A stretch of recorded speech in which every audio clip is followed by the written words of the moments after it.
talagang mapuno natin yung ating arrangement. Tapos naglagay na rin pala ako nitong tuberosa para may mga naka-design na ganyan. O, diba? Para perfect na perfect. Kasi nakaayon siya dun sa design na ginawa natin. At saka mabango ito, B. May siyang pagita. Gypsophilia baka mo? No. It's aster. Na kulay violet. Para may iba naman, B. Para may aster tayo, yun yung lagay natin. Gigigil nyo ko. Charot lang. Siyempre, may mekos-mekos lang din natin, B. Para mas maging maganda kagaya nyo. O, diba? Sana, Siyempre, B, lagyan din natin ng roscos. Kung talaga sa mga area na hindi na talaga kaya takpan. So, spray na natin ito. Yung plain water. Para matanggal yung mga alikabok. Siyempre, maging fresh kagaya nyo mga B. Sabi naman, uy. Siyempre, dapat fresh para pansin agad di crush.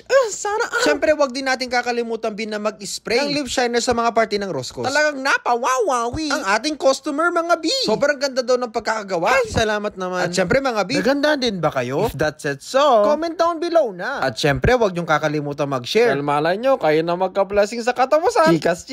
Naku B, wag niyong kakalimutan mag-follow. At siyempre, mag-like. Siyempre, i-favorite na rin yung page. I love you.